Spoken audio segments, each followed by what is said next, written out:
Welcome back, heroes and myth lovers. Today, we're diving into one of the most thrilling and lesser talked about labors of Hercules. His epic encounter with the Hind of Cerynea. A labor that wasn't just about strength, but also cunning, patience, and sheer determination. So buckle up, because this isn't your typical Herculean showdown.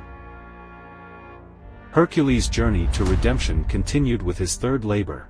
A task unlike the brutal battles of his first two labors. After slaying the invincible Nemean Lion and the regenerating Lernaean Hydra, Hercules was now faced with a challenge that required more patience and skill than brute force. As part of his 12 labors, ordered by King Eurystheus to atone for the crime of killing his wife Megara and their children, Hercules sought not just redemption, but the possibility of immortality. The third labor would test his determination and respect for the gods. In this labor, Hercules was tasked with capturing the Ceryneian Hind, a sacred animal that belonged to Artemis, the goddess of the hunt. The labor required Hercules to catch the creature alive, without harming it, a task that was far more difficult than it appeared. The Ceryneian Hind, also known as the Golden Hind, was no ordinary animal. In Greek mythology, the hind was a large female deer, with golden antlers and bronze hooves, sacred to Artemis, the goddess of the hunt, wilderness, and chastity. The creature was said to be incredibly swift, able to outrun any human or beast. It roamed freely in the forests of Cerynea, near Arcadia, where it was under Artemis' divine protection. With the task set before him, Hercules set out from Tiryns, and traveled to the forests of Cerynea, where the elusive hind was known to roam. The journey was long, and the terrain was rugged, but Hercules was determined to prove himself worthy of redemption. 4 days, he wandered through the dense forests, tracking the hind's delicate hoofprints, and following the golden glint of its antlers in the distance.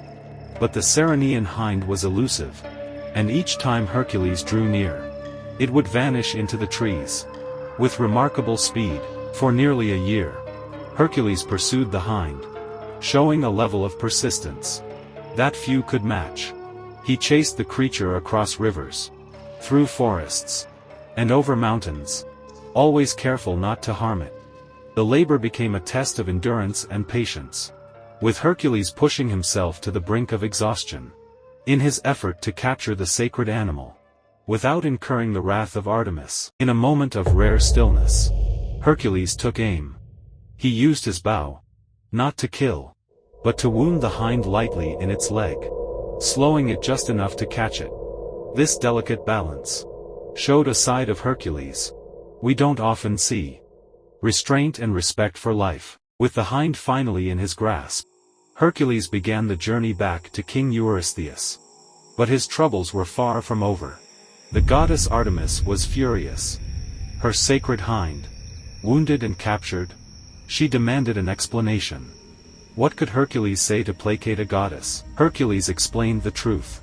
He wasn't capturing the hind for personal glory, but to fulfill his punishment. Artemis, seeing the sincerity in his words, relented. She allowed Hercules to take the hind to Eurystheus, on the condition that it would be released unharmed afterward. And here comes the twist. When Hercules presented the hind, Eurystheus wanted to keep it as a trophy. But Hercules, bound by his word to Artemis, devised a clever ruse. He asked Eurystheus to come and take the hind himself. The moment Eurystheus approached, the hind bolted, escaping back to the wild. Hercules had fulfilled his labor, without betraying Artemis' trust. It was a perfect mix of strength, wit, and diplomacy.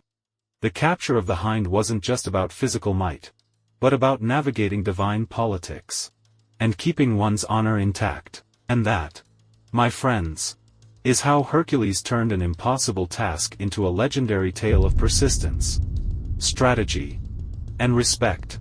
The story of the Hind of Cerynea reminds us that even the strongest heroes must sometimes rely on their wits, and values to succeed. If you love this mythological deep dive, hit that like button, and subscribe for more epic stories from the world of legends and lore.